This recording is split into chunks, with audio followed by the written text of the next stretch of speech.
Hoy quiero hablarles acerca de los aspectos bioquímicos, ¿sí? Lo que implica la bioquímica del infarto. ¿Bien? El infarto que por lo general puede llevarse a cabo en el tejido cardíaco, ¿sí? Que es el famoso infarto agudo de miocardio, o también hemos escuchado a nivel cerebral el famoso accidente cerebrovascular, en este caso isquémico, ¿bien? Porque existe otro tipo de ACV, que es el ACV hemorrágico, pero de ese no me voy a referir, sino en el contexto de un infarto de miocardio o de un infarto a nivel cerebral. Bien, quiero entonces que entendamos qué es lo que ocurre a nivel celular.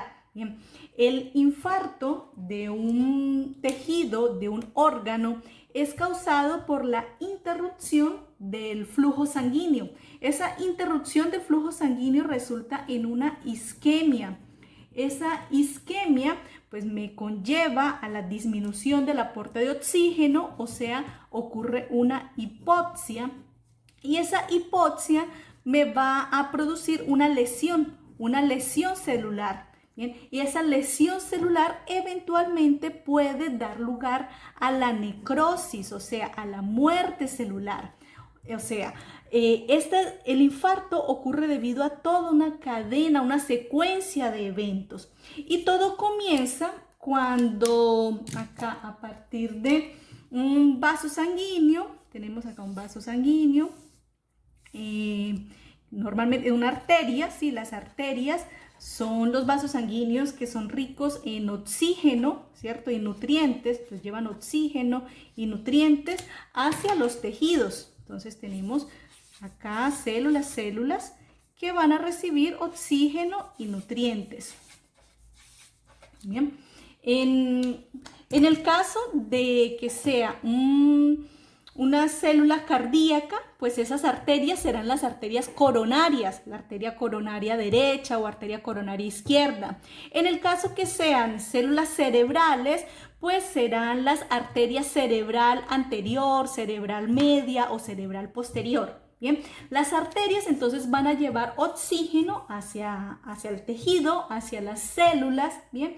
Y en el caso que ocurra una obstrucción, acá, otro color acá, en el caso que ocurra una obstrucción en este flujo sanguíneo, pues no va a ocurrir la llegada de oxígeno a las células. Si no llega oxígeno a las células, esto va a dar lugar a una isquemia, que sería el primer paso, isquemia.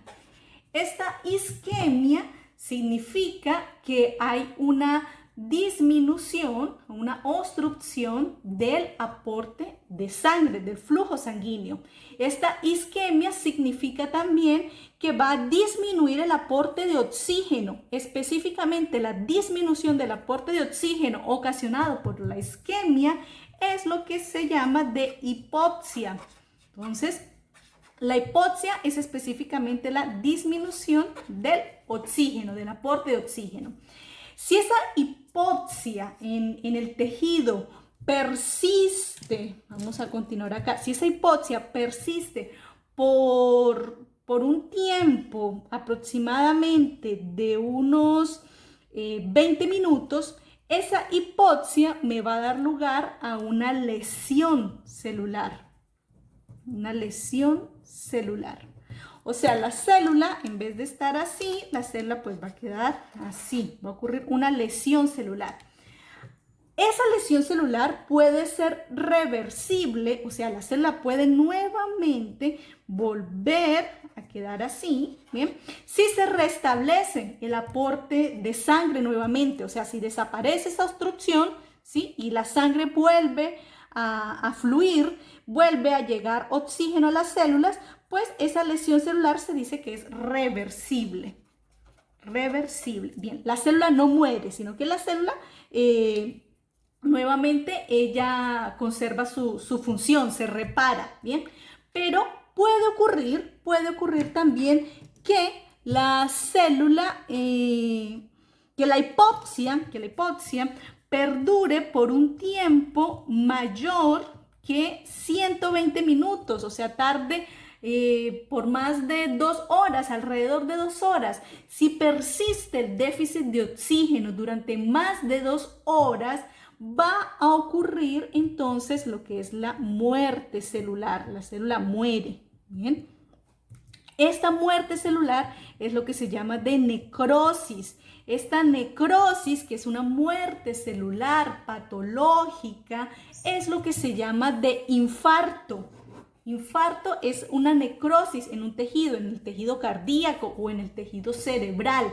Bien, entonces, ante una isquemia severa va a ocurrir una hipoxia severa y esa hipoxia severa va a ocasionar una muerte celular patológica, o sea, una muerte que no es normal, sino que es una muerte que es consecuencia de una isquemia, consecuencia de esta obstrucción que está ocurriendo acá a nivel de la arteria. Bien, y esto me va a llevar entonces a la muerte celular, al infarto. Y entonces lo que quiero que entendamos es qué es lo que ocurre acá en el interior de la célula. Porque en presencia de oxígeno la célula vive, el oxígeno significa vida para la célula, pero la ausencia de oxígeno, o sea, la ausencia prolongada de oxígeno, ¿sí? Porque estamos hablando de una ausencia de oxígeno superior a 120 minutos, superior a 2 horas, esa ausencia de oxígeno significa muerte para la célula. Bien,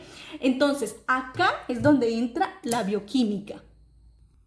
Normalmente, ¿sí? Normalmente una célula, vamos a dibujar aquí una célula, acá, por ejemplo, esta es una célula. Esta es una célula. En la célula pues vamos a encontrar el citoplasma, las organelas y principalmente me quiero referir a una organela acá muy importante que va a ser la mitocondria. Entonces, esta es la mitocondria y acá ella tiene una membrana mitocondrial. Bien, específicamente bueno, esto sería aquí la membrana celular, ¿cierto? El citoplasma o el citosol, ¿bien? Esta sería la mitocondria, la membrana mitocondrial externa, el espacio intermembrana y esta es la membrana mitocondrial interna, ¿bien? Normalmente la célula para vivir ella necesita de oxígeno, ¿cierto? Mencionamos oxígeno y bueno, y nutrientes, ¿bien? Los nutrientes, pues van, nutrientes como cuáles, nutrientes como la glucosa, nutrientes como los ácidos grasos provenientes de los lípidos, los aminoácidos provenientes de las proteínas, ¿bien? Y todos estos nutrientes van a llevar a cabo una serie de vías metabólicas, ¿bien? Y lo importante es que todas esas vías metabólicas pues van a confluir, ¿bien? Van a dar lugar en la síntesis de un intermediario acá de una molécula final común que es la acetilcoenzima A, el famoso acetil-CoA. Bien, el acetil-CoA es un metabolito común de las vías catabólicas de la degradación de glúcidos, de ácidos grasos, de aminoácidos. Bien, y este acetil-CoA también es el sustrato inicial para el famoso ciclo de Krebs. Bien, famoso ciclo de Krebs que se lleva a cabo en la matriz mitocondrial. Esta es la matriz mitocondrial. Bien, acá junto con el oxalacetato, bueno, comienza toda una serie de reacciones. Bien, y en este ciclo de Krebs se produce acá unas coenzimas que son el NADH y se produce también el FADH. Bien, ¿qué son las famosas coenzimas reducidas? Que son los famosos también llamados de equivalentes de reducción, porque estas moléculas tienen unos electrones adicionales, o sea, una energía que está almacenada en sus enlaces, ¿bien? El NADH y el FADH. Estos equivalentes de reducción, ellos se van a dirigir normalmente en una célula, en su mitocondria, hacia la membrana mitocondrial interna, donde se encuentra acá un conjunto de enzimas. Realmente es un complejo multienzimático, o sea, son agrupaciones de proteínas que tienen una actividad catalítica coordinada para llevar a cabo una serie de reacciones que implica la transferencia de electrones, que se conoce con el nombre de cadena respiratoria o cadena de transporte de electrones. Está compuesta por, tenemos 4 componentes, el 1, el 2, el 3 y el 4, que se encuentran fijos acá en la membrana mitocondrial interna, y también tiene otros 2 componentes móviles que son la coenzima Q y además de también llamada de ubiquinona, y el citocromo C. Bien. Cuando NADH ingresa, él lo hace específicamente al complejo 1. Cuando ingresa al complejo 1, acá ocurren unas reacciones de óxido-reducción. Bien, entonces este NADH ingresa y él se transforma en NAD. Ese NAD pues va a continuar acá en el ciclo de Krebs, ¿sí? Porque es necesario para que continúe el ciclo de Krebs. ¿Y qué ocurre entonces acá con este átomo de hidrógeno? El átomo de hidrógeno pues está compuesto por electrones, por protones. ¿Qué es lo que ocurre? A nivel del complejo 1, el protón, las cargas positivas, son bombeadas hacia el espacio intermembrana, mientras que los electrones, ellos son transportados acá en los complejos de la cadena respiratoria. Bien, entonces este electrón del NADH que ingresó al complejo 1 pasa a la coenzima Q luego va hacia el complejo 3 y del complejo 3 al complejo 4. El FADH hace algo parecido porque él ingresa al complejo 2. Entonces él ingresa al complejo 2, él se transforma aquí en FAD. Este FAD va a continuar acá en el ciclo de Krebs y el FADH entonces ingresa su átomo de hidrógeno, el protón es bombeado acá al espacio intermembrana y el electrón va a ser transportado hacia la coenzima Q o también llamada de ubiquinona, que lo entrega al complejo 3 y luego lo llevan al complejo 4. Todo se mueve en dirección hacia el complejo 4. ¿Por qué? Porque estos componentes de la cadena respiratoria, ellos se encuentran localizados según su potencial de reducción. O sea, están organizados de menor a mayor potencial de reducción. Entonces, acá en el complejo 4 vamos a encontrar a una molécula que tiene el mayor potencial de reducción. Esa molécula pues va a ser el oxígeno. El oxígeno va a ser entonces el que tiene mayor afinidad por tomar, por aceptar, por captar estos electrones. Bien, por eso todos estos electrones se mueven hacia acá, hacia el oxígeno que se encuentra en el complejo 4. Ahí entonces el oxígeno recibe específicamente 4 electrones y él va a formar agua. Él se reduce totalmente hasta formar agua. Perfecto. Debido al funcionamiento de esta cadena respiratoria, de este transporte de electrones, se genera acá lo que se conoce como un gradiente electroquímico. ¿Por qué un gradiente electroquímico? ¿Por qué electro y por qué químico? Es un gradiente eléctrico porque de este lado de la membrana interna, o sea, acá en el espacio intermembrana, tenemos una gran cantidad de cargas positivas, ¿bien? Mientras que del otro lado de la membrana interna, de la membrana mitocondrial interna, que es donde se encuentra la matriz mitocondrial, pues acá hay menos cantidad de cargas positivas, ¿cierto? Entonces acá estaría más negativo y acá más positivo del otro lado. Por esto es eléctrico. Y es químico porque acá hay una alta concentración de hidrogeniones. Entonces se dice que esto hace que el pH sea más ácido. Mientras que acá pues va a haber menos cantidad de hidrogeniones. Entonces el pH pues es menos ácido, acá es más ácido y acá es menos ácido, ¿bien? Entonces, debido a esa diferencia es que se genera ese gradiente. Y estos átomos acá de hidrógeno, estos hidrogeniones, ellos tienden a querer entrar hacia la matriz mitocondrial, solo que ellos no pueden atravesar la membrana mitocondrial interna, porque la membrana mitocondrial interna es muy impermeable, ¿sí? O sea, ellos no logran atravesar la membrana. A diferencia, por ejemplo, de la membrana mitocondrial externa, ella se considera que es más permeable, ¿bien? Pero estamos hablando es acá del espacio intermembrana y de la membrana mitocondrial interna. Entonces, este gradiente electroquímico, él es responsable por formar lo que se llama de un gradiente de protones, que se considera una fuerza protón motriz.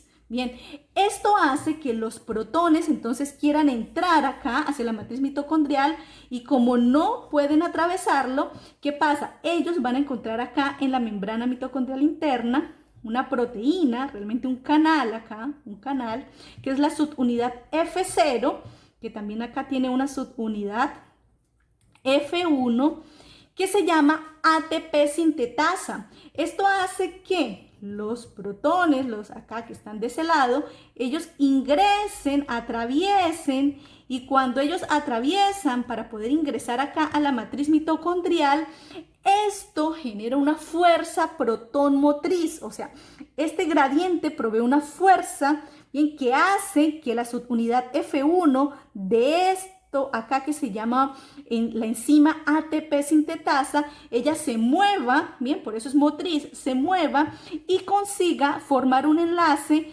entre la molécula de ADP, de adenosín difosfato, y con un fosfato para dar lugar a una molécula de ATP. Entonces se sintetiza ATP, bien, acá. Ocurre esa síntesis de ATP. ¿Bien?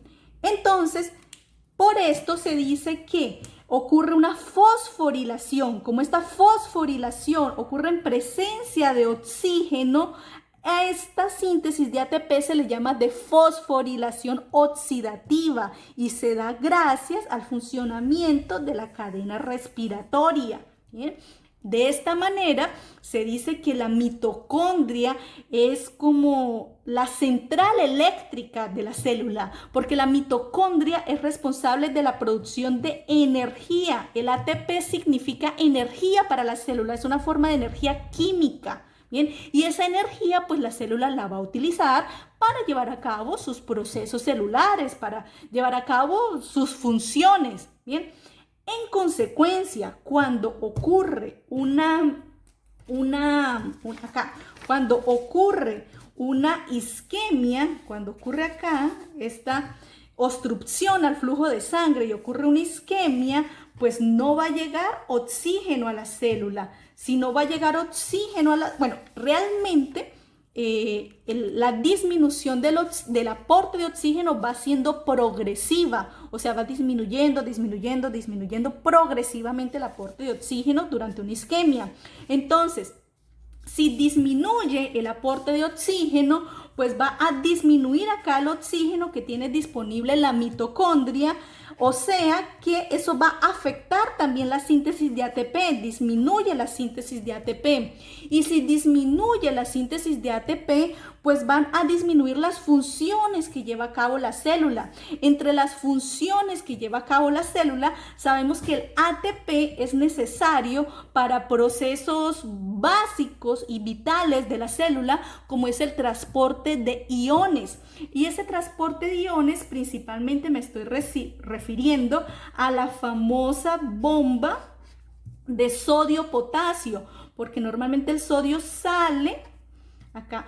¿Qué pasa? El sodio viene siendo el principal ion acá que se encuentra extracelular. Entonces normalmente el sodio tiende a entrar a la célula. Bien, incluso esa entrada de sodio, porque el sodio entra a favor de su gradiente de concentración, que está aquí de mayor a menor concentración, de mayor a menor concentración, ingresa sodio, ¿cierto?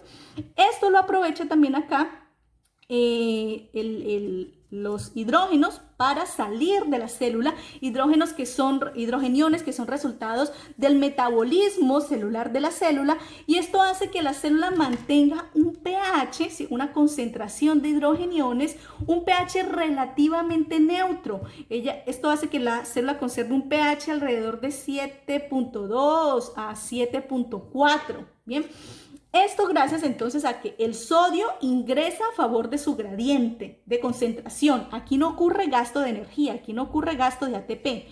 Pero para sacar el sodio, o sea, para enviar el sodio en contra de su gradiente de concentración, pues se va a necesitar de un gasto de ATP. Entonces, este ATP aquí se gasta para que el ATP salga de la célula, y cuando se gasta ATP, pues se forma ADP y el fosfato.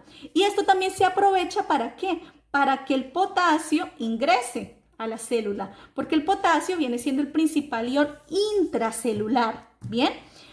Sin embargo, si la célula tiene una disminución de ATP, pues esto va a disminuir el ATP disponible para que la célula lleve a cabo el funcionamiento de este transporte activo, de esta bomba. Entonces, eso va a disminuir la salida de sodio de la célula. Bien, y si disminuye la salida de sodio de la célula, eso significa que va a aumentar el sodio dentro de la célula. Incluso esto va a afectar entonces también la salida acá de los hidrogeniones de la célula. Entonces eso significa que va a aumentar la concentración de hidrogeniones. Y si aumenta la concentración de hidrogeniones, eso significa que el pH va a disminuir, se va a hacer más ácido, ¿cierto? Va a ocurrir una acidosis acá intracelular, va a aumentar el sodio.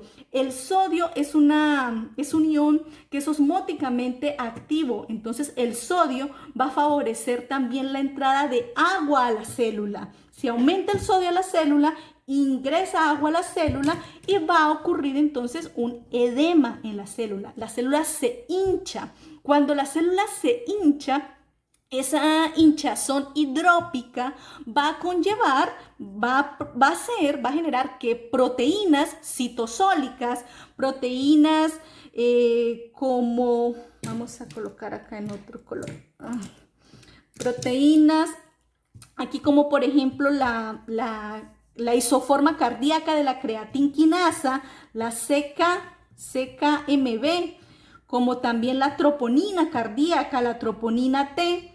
Bien, hace que estas proteínas citosólicas, en el caso de que este sea, por ejemplo, un miocardiocito, bien, que sea una célula cardíaca, que estemos hablando de un IAM, bien, hace que estas proteínas, en consecuencia del edema que está sufriendo la célula, de esa hinchazón, esas proteínas salen de la célula, ¿cierto? Entonces salen hacia la sangre. Como salen hacia la sangre, por eso es que se van a utilizar como indicadores de un infarto cardíaco, indicadores de una lesión cardíaca, del miocardiocito específicamente. Sabemos que se puede buscar en sangre mioglobina, la fracción MB de la creatinquinasa, las troponinas cardíacas, troponina T, troponina I, la GOT, la trasaminasa, la LDH, bien, que todas esas son proteínas, son enzimas que se encuentran acá en el interior de la célula y que salen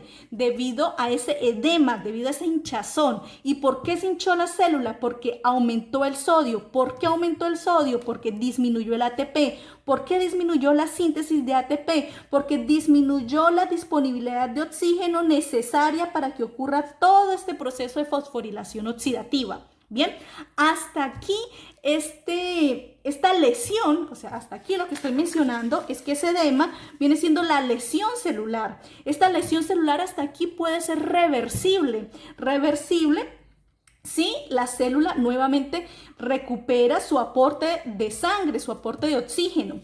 Sin embargo, si esa isquemia, si esa hipoxia se prolonga en el tiempo, si avanza, si aún continúa la célula sin oxígeno, entra más y más agua, pues eso hace que la célula se hinche hasta que la célula se rompa. Entonces ocurre la lisis celular. Bien, y esa lisis celular va a ser entonces responsable De la necrosis, de la muerte celular. Por esto la célula muere, ¿cierto? En presencia entonces de una hipoxia prolongada, de una hipoxia severa, ¿bien? Sin embargo, inicialmente lo que ocurre es un edema. Incluso también hay que tener en cuenta que en el momento inicial, cuando está ocurriendo acá la hipoxia, acá cuando sufre la hipoxia, la célula también desencadena una respuesta frente a esa hipoxia. O sea, la hipoxia va a hacer que la célula induzca una transcripción de genes, unos genes que son llamados de elementos de respuesta a la hipoxia, o también son llamados de factor inducible de la hipoxia. Bien, o sea, todos estos son unos factores de transcripción que van a favorecer la transcripción de unos genes para que ocurra la síntesis de unas proteínas, como por ejemplo ocurra la síntesis de eritropoyetina. ¿Para qué? Para que se sinteticen más glóbulos rojos, para que más glóbulos rojos puedan transportar oxígeno hacia los tejidos. También va a favorecer la síntesis del factor de crecimiento del endotelio. Aquí, factor de crecimiento del endotelio vascular. ¿Para qué? Para favorecer la angiogénesis, para que ocurra una mayor formación de vasos sanguíneos que puedan llevar más sangre al tejido acá que está necesitando de oxígeno. También incluso se va a favorecer, aquí una enzima que es la óxido nítrico sintasa inducible. ¿Para qué? Para que ocurra una vasodilatación, porque si la arteria acá está obstruida, si aumentamos el calibre, si ocurre una vasodilatación, pues pueda que esto favorezca el paso de sangre y así entonces se pueda mejorar el aporte de oxígeno hacia el tejido. O sea, la célula frente a la hipoxia, pues ella pone en marcha todos los mecanismos relacionados con la supervivencia celular, con procesos adaptativos para compensar esas condiciones hipóxicas. Solo que eso ella lo puede hacer por un determinado tiempo. ¿Bien? ¿Por qué? Porque ella va a sufrir una lesión y en el momento que esta lesión es reversible, pues ella puede recuperarse nuevamente. Pero si esa lesión avanza, por más de que ella haya hecho todas estas adecuaciones, pues no va a ser suficiente, porque como mencioné aquí, el edema puede avanzar hasta que la célula llegue a ser lisicelular y la célula muera. Incluso también puede ocurrir que la falta de ATP, la disminución de ATP también tiene como consecuencia. Esta disminución de ATP también va a afectar lo que viene siendo el transporte iónico del calcio, porque sabemos que el calcio, él por lo general sale de la célula con gasto de ATP. Aquí se gasta ATP para que el calcio salga de la célula. Entonces se hidroliza a ADP y fosfato. Incluso, realmente existe esa bomba de calcio a nivel acá de la membrana plasmática, como también la célula principalmente ya almacena calcio a nivel del retículo endoplásmico. En el retículo endoplásmico es donde se almacena el calcio. Este calcio se mantiene aquí dentro, o sea, intracelular, pero dentro del retículo endoplásmico, gracias también a una bomba que gasta ATP. Se gasta ATP, produce ADP y fosfato. Bien, se gasta ATP para que ese calcio se mantenga dentro del retículo endoplásmico. O sea, se gasta energía para mantener unos niveles citosólicos de calcio bajos. Esto significa que si falta ATP, los niveles de calcio van a aumentar. Y cuando los niveles de calcio citosólicos aumentan, esos niveles de calcio aumentados son tóxicos para la célula. Son tóxicos porque el calcio va a activar unas enzimas degradativas, el calcio va a activar caspasas, va a activar fosfolipasas, va a activar la vía del factor de necrosis tumoral. Entonces va a activar diferentes enzimas que van a llevar a la muerte celular. Entonces, esa es otra explicación, es otro mecanismo por el cual la célula muere debido a la falta de ATP. Bien, que la falta de ATP conlleva a un aumento citosólico de calcio. Incluso podemos concluir que realmente la muerte de la célula se debe a la falta de ATP que ocasiona un desequilibrio iónico, y ese desequilibrio iónico ocasiona la acumulación de sodio y la acumulación de calcio, que a su vez provocan la muerte celular. ¿Bien? Incluso respecto al aumento de calcio, también quiero señalar que su aumento él va a activar una enzima acá a nivel de la membrana, que es la fosfolipasa A2. Esa fosfolipasa A2 ya va a dar lugar a la formación, se activa, ¿sí? por el calcio, por el aumento de calcio, se hidrolizan fosfolípidos de membrana que van a dar lugar a la formación de ácido araquidónico. Y ese ácido araquidónico, él es un precursor de los famosos eicosanoides o de los famosos derivados del ácido araquidónico, que son proinflamatorios. O sea, a partir del ácido araquidónico se van a formar prostaglandinas, tromboxanos, leucotrienos, que tienen actividad proinflamatoria, y esto va a favorecer que se desarrolle una respuesta inflamatoria en el tejido isquémico, en el tejido que está sufriendo esa falta de oxígeno. ¿Bien? Y ese estado proinflamatorio hace que ese tejido sea más vulnerable, o sea, que él sea como más frágil a la reperfusión de oxígeno, a la reentrada de oxígeno. ¿A qué me refiero? ¿Qué pasa? Cuando ocurre una hipoxia, cuando ocurre una isquemia, ¿sí? que se debe a una obstrucción, para el tratamiento, por ejemplo, a nivel cardíaco, ¿sí? ¿Qué es lo que se hace? Pues se van a utilizar fármacos como, por ejemplo, los nitratos, ¿sí? Los nitratos como la nitroglicerina. La nitroglicerina, que viene siendo una sustancia vasodilatadora para que las arterias coronarias entonces se dilaten y se aumente el flujo de sangre, y los miocardiocitos puedan recibir sangre. Y si reciben sangre, pues reciben oxígeno y nutrientes. Bien. Como también en el tratamiento se van a utilizar beta bloqueadores como el metoprolol. Es un beta bloqueante. Ese beta bloqueante se utiliza para disminuir la frecuencia cardíaca, porque cada vez que el corazón realiza su trabajo y comienza a latir, pues ese trabajo va a necesitar ATP. Y eso es lo que él no tiene. Entonces necesitamos disminuir el trabajo cardíaco. Para disminuir el trabajo cardíaco, pues vamos a disminuir la frecuencia cardíaca a través de beta bloqueantes. Bueno, son fármacos que se utilizan para el manejo, ¿sí? de un infarto agudo de miocardio.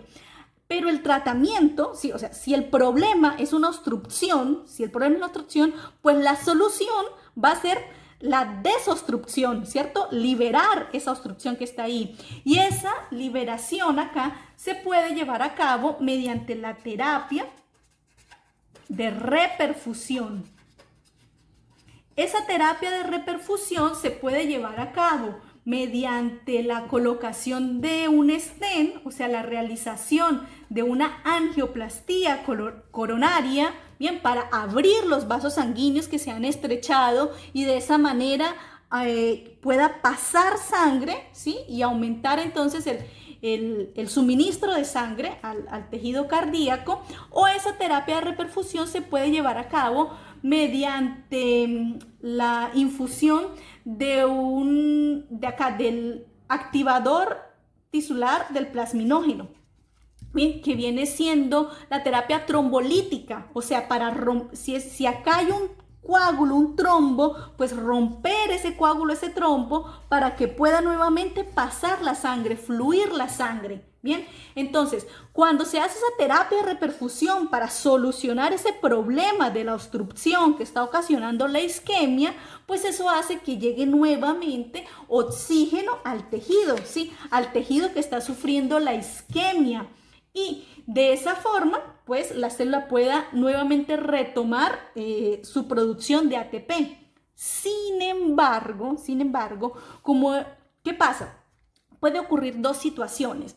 Si el paciente que sufrió la isquemia a nivel cardíaco o también a nivel cerebral, esto también se aplica para un ACV isquémico. Bien, si ese paciente recibió una terapia de reperfusión rápidamente, bien, si él rápidamente, en menos de 2 horas, si en menos de 2 horas él ya fue atendido a nivel hospitalario, se le realizó el diagnóstico y se realizó la infusión de trombolíticos o la colocación de un stent, ¿sí? Dependiendo el servicio hospitalario o el servicio médico donde se encuentre, pues esto hace que se restaure rápidamente el flujo de sangre, ¿sí? Y al restaurarse el aporte de oxígeno, pues eso permite que se pueda recuperar la función mitocondrial. Esto en una situación óptima, ¿cierto? Pero ¿qué pasa? Puede ocurrir que el tratamiento de reperfusión tarde tiempo. Cuando tarda tiempo, esto significa que el daño a nivel celular pues ha avanzado, y ese daño que ha avanzado, pues ya ese daño puede ocasionar el edema, las células ya pueden estar en lisis, ya puede ocurrir muerte, destrucción de algunas células, un proceso inflamatorio, y ese proceso inflamatorio pues es lo que mencioné, que deja más vulnerable a la célula cuando recibe nuevamente oxígeno. ¿Por qué?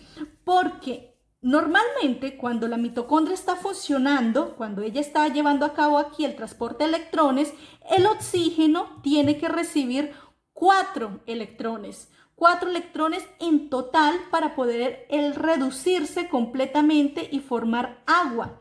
Si el oxígeno recibe menos que 4, o sea, si recibe 1, si recibe 2 o si recibe 3 electrones, si recibe menos que 4, ese oxígeno va a dar lugar a la formación de especies reactivas del oxígeno. Bien, entonces, normalmente en la mitocondria, accidentalmente puede ocurrir que el oxígeno dé lugar a la formación de especies reactivas del oxígeno. O sea, él puede formar acá el anión superóxido, o puede formar peróxido de hidrógeno, o puede formar el radical hidroxilo, bueno, OH, el radical hidroxilo. Bien, y todas estas son especies reactivas del oxígeno. Algunas de ellas son radicales libres, como el radical hidroxilo o el anión superóxido. Y estas especies reactivas del oxígeno sabemos que ellas son perjudiciales para la célula. ¿Por qué? Porque ellas son moléculas muy inestables, son moléculas que le faltan electrones. Entonces, como ellas les falta electrones, ellas tienden a robar electrones de otras moléculas. Entonces, ellas pueden robar electrones acá de los lípidos, de los fosfolípidos, de las proteínas que se encuentran acá en la mitocondria, y eso puede entonces ocasionar alteraciones y daños a nivel de la mitocondria, y salen y van hacia la membrana mitocondrial externa, van hacia el citoplasma, bien, y pueden ir ocasionando daño en la célula y pueden llevar a la muerte celular. Entonces, normalmente esa situación es controlada por la célula, porque la célula tiene unos sistemas antioxidantes que van a controlar, que van a disminuir estas especies reactivas del oxígeno. Pero cuando estamos, eso normalmente, pero cuando estamos en un escenario de una isquemia, de una necrosis, que la mitocondria, algunas no han muerto, sino que algunas están por morir. Entonces se dice que esas mitocondrias no están funcionando bien, y cuando ellas reciben la terapia de reperfusión, cuando ellas reciben nuevamente esa sangre con oxígeno, pues una parte de ese oxígeno va a dar lugar a su reducción completa y va a formar agua. Pero también otra parte del oxígeno, una gran parte de ese oxígeno también va a dar lugar a la formación de especies reactivas del oxígeno. Y eso va a aumentar lo que se llama del estrés oxidativo. Ese estrés oxidativo a nivel mitocondrial, ese estrés oxidativo en conjunto en el contexto que se encuentra en la mitocondria, ese contexto de una disminución de ATP, de un aumento de calcio, de un estado proinflamatorio, todo ese contexto va a hacer que la mitocondria se dice que la mitocondria genera o forma un poro, ¿sí? Un poro que se llama un poro de transición, acá un poro de transición de permeabilidad mitocondrial. Recuerdan que esta membrana mitocondrial normalmente es muy impermeable, ¿cierto? Pero cuando se suman todos estos factores, todo ese estrés oxidativo debido a la reperfusión, debido a que entró oxígeno repentinamente y se formaron muchas especies reactivas del oxígeno, y eso está en un contexto de un ATP disminuido, de un calcio aumentado, de una respuesta inflamatoria, ¿sí? De todos unos mediadores inflamatorios en el medio. Eso hace entonces que la membrana mitocondrial interna forme un poro, y cuando forma un poro, pues eso hace que entre agua y solutos al interior de la mitocondria. Entonces la mitocondria también comienza a edematizarse, ¿sí? Se hincha también la mitocondria, y esa mitocondria entonces también se puede destruir.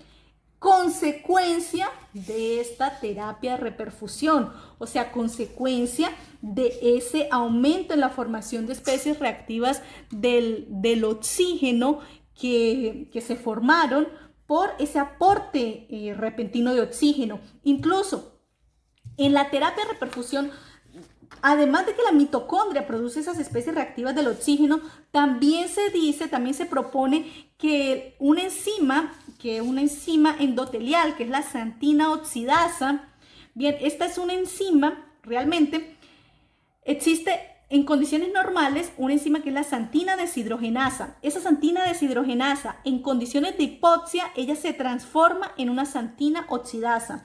Y esa xantina oxidasa, en la reacción que ella cataliza, ella puede dar lugar a la formación de especies reactivas del oxígeno. O sea, ella forma peróxido de hidrógeno, y se puede formar también radical hidroxilo, superóxido, bien.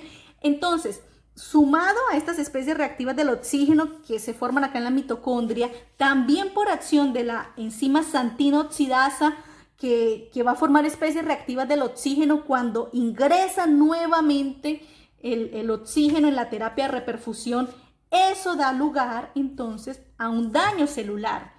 A lo que me refiero es que durante la isquemia va a ocurrir una muerte celular, una necrosis debido a la hipoxia, una muerte celular debido a la falta de oxígeno directamente, ¿bien? Pero también, paradójicamente, puede ocurrir que la terapia de reperfusión haga que las células mueran por la producción de especies reactivas del oxígeno, y eso entonces va a ocasionar también una muerte celular por reperfusión. O sea, paradójicamente, a pesar de que la terapia de reperfusión es necesaria para recuperar el aporte de oxígeno al tejido y recuperar y evitar que las células continúen muriendo, a pesar de que ese es un efecto positivo y bueno, la terapia de reperfusión también tiene ese efecto adverso o ese efecto negativo, que puede resultar en una muerte adicional, ¿sí? Esa muerte adicional debida a esas especies reactivas del oxígeno que ocasionan daño en las células. Bien, de esa manera, entonces, podemos entender cómo y por qué la célula muere en un infarto.